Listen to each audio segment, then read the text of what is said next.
100.5 FM.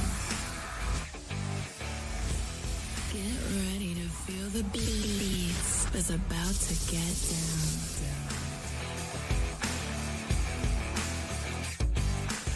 Listen up, baby. Ladies, let go of your man.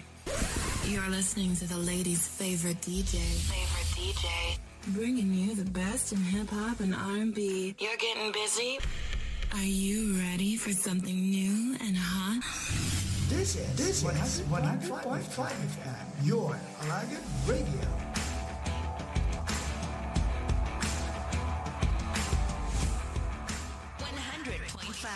$100.5 OFM. Huwag nailain pa. Lamia, oy.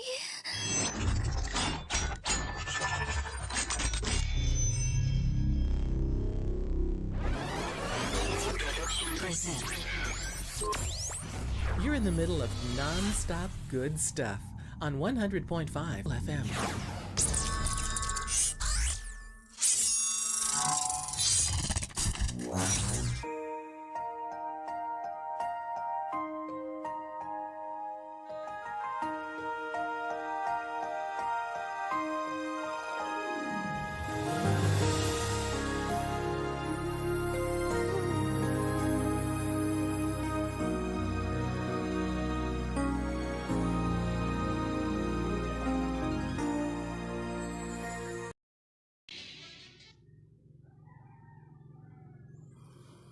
Abyan, welcome sa aton nga palatuntunan ang Ilonggo Daily Light from God's Word Radio broadcast. Ako si Pastor Ipapra Sacar sang Dumaguete City Cornerstone Baptist Church kag sang Bai City Fellowship Baptist Church. Karon nga adlaw aton hambalan ang The Discerning Faith of Moses. Ang may paghangop nga pagtuo ni Moses nga makita sa Hebrehanon kapitulo 11 bersikulo 24 tubtob sa 28. Nagasiling ang balaan kasulatan, bangod sa pagtuo si Moses sang dako na siya, nagdumili nga pagatawgon nga anak sang babaeng anak ni Faraon, nga nagapasulabi sa pag-ambit sang pagpintas kaupod sa katawhan sang Dios, sang sa pag-agom sang umalagi nga mga pangalipay sang sala. Ginkabig niya ang pagtamay nga ginantos tungod sa Kristo nga dako pa nga manggad sang sa mga bahandi sa Egypto kay nagtanaw siya sa balos. Bangod sa pagtuo ginbayaan niya ang Ehipto nga wala nagakahadlok sa kaakig sang hari, kay nagbatas siya subong nga nagatanaw sa iya nga di makita. Bangod sa pagtuo, ginhiwat niya ang Paskwa kag ginwisik ang dugo agod nga ang manuglaglag sang mga panganay indi magtandog sa ila. Kabay ang Ginoo magdugang sang mga pagpakamaayo sa pulong nga aton nabatian. Dios nga balaan gamita ini nga bahin sang balaan kasulatan sa paghatag sa amon sang paghangop sa amon nga pagpangabuhi kag pag-alagad sa imo. Hatagi kami sang wise, discerning nga klase sang pagtuo. Agod mangin wise ang amon mga desisyon kag mga pagpili bisan pa sa sininga adlaw. Sa ngalan ni Ginoong Hesus. Amen. The Discerning Faith of Moses. Ang maalam nga mga pagpili ni Moses, ginhimo niya tungod sa iya nga pagtuo sa Dios. Amoy ni ang iya mga pagpili abyan. Number 1 sa verse 24. Between worldly position and spiritual maturity. By faith, Moses, when he was grown up, so, ari diri ang iya deliberate nga decision. Iya gintuyo, iya ginpili nga desisyon sang siya hamtong na.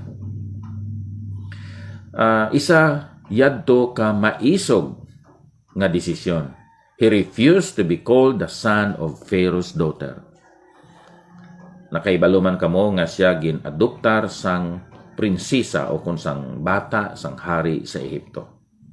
Pero gintudluan man siya sang yailoy, subong nga iyayaya nga hindi siya isa ka Ehiptuanon kundi isa siya ka Israelita. Kagin pahayag sa iya sang iyailoy ang ila mga inagihan kag ang saad sang Ginoo bisan pa sa ila mga katigulangan.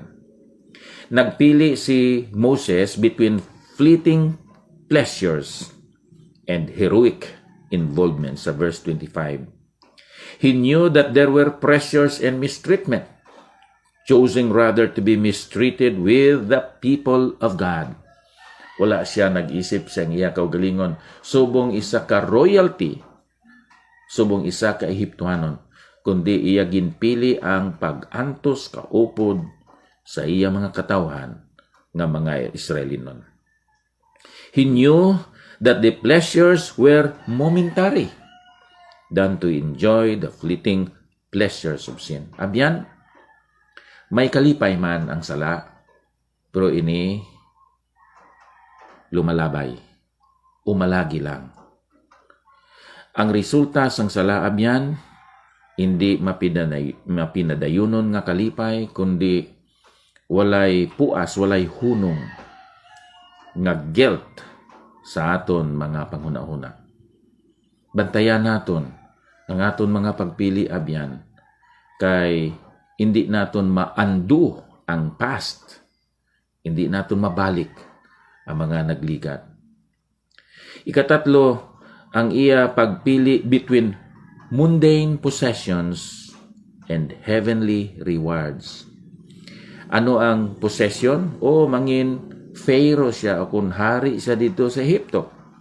Kung nagpabilin lang siya dito. Pero ang iya nga panglantaw abyan, amo ang mga padya sa iya pag-alagad sa Ginoo. He discerned the greatness of Christ's riches.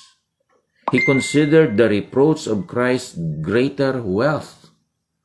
O kung nahimo siya nga Pharaoh o kung hari dito sa Ehipto, ini si Moses, may mga katawhan nga magatahod, magakadlok sa iya.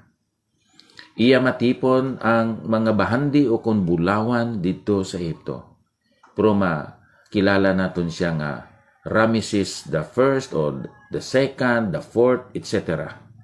Hindi ginaton siya makilala. Kaangay sa aton nga pagkilala sa iya.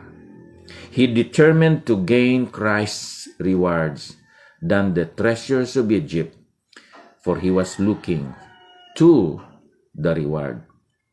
Ikaapat, nagpili siya aton i-review between worldly position and spiritual maturity. Ginpili niya ang spiritual maturity. Between fleeting pleasures and heroic involvement, siya nakig-involve sa iya kaugalingon nga mga katawan. Between mundane possessions and heavenly rewards, ginpili niya ang langitnon nga padya. Sa katapusan, sa ikaapat, between royal anger and divine approval. Iya ginpili ang approval sang Dios. He defied the anger of the visible king. By faith, he left Egypt, not being afraid of the anger of the king. O ginbaliwala niya ang kaakig sang hari o kung sang Pharaoh.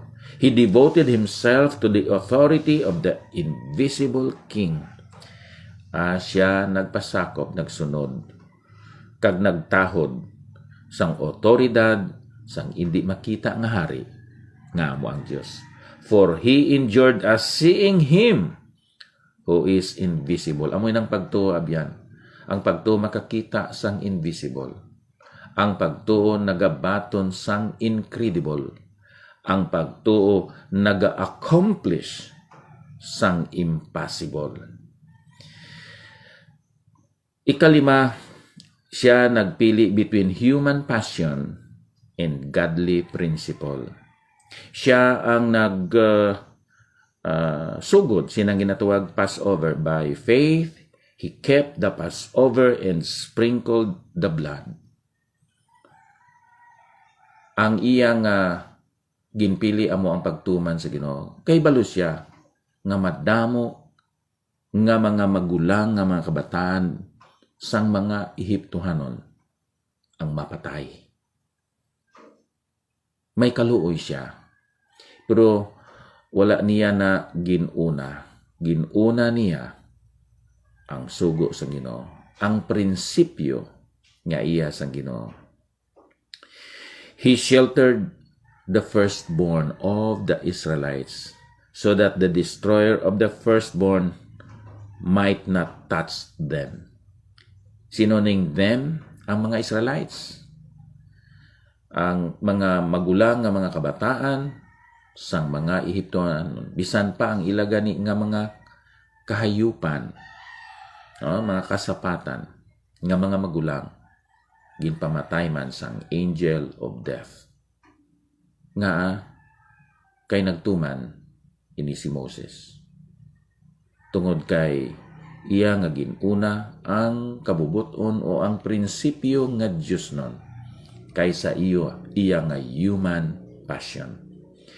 Choices made because of faith will certainly receive God's reward and commendation. Faith makes you see the invisible, accepts the intangible, believes the incredible, and accomplishes the impossible. As we look not to the things that are seen, but the things that are not seen. For the things that are seen are transient or temporal or passing, but the things that are unseen are eternal. Diyos nga balaan tudloy kami nga magpatubo sining amon pagsalig kag pagtuo sa imo. Kag sa amo nga paagi kami mangin discerning, mangin mga alamon sa amon nga mga desisyon, sa amon nga mga pagpili, sa amon mga ginuna sa amon nga kabuhi. Tanan nga mga butang among ginatugyan sa ngalan ni Ginoong Hesus. Amen. Akon nga pagpangamusta sa aton mga kabyanan kag mga kauturan nga nagasunod sining aton nga programa diri sa Facebook Live sa kay Mapip Cordero. Mayong aga, Pastor. God bless you and your family. Same to you. Sa kay Elsie Bakang. Good morning, Pastor. Listening to the radio and God bless. Ma'am Wilma Magaso, good morning, Pastor Akar. Listening now, and God bless you. God bless you, Pastor, and your family. Thank you, Ma'am Wilma Magaso. Sa aton mga kauturan, dira sa San Carlos City, with Sister Sharon Guerra and family. Sa aton mga kabyanan, dira sa Hinubaan, sa Kaliling Kawayan, sa Gilhungan Kawayan, sa Daan Banwa, Cabancalan City, kag bisan pa sa kay Pastor Arnel Medes sa Bantayan B, Cabancalan City. Maayong nga adlaw sa inyong nga tanan. May God bless us all. Thank you.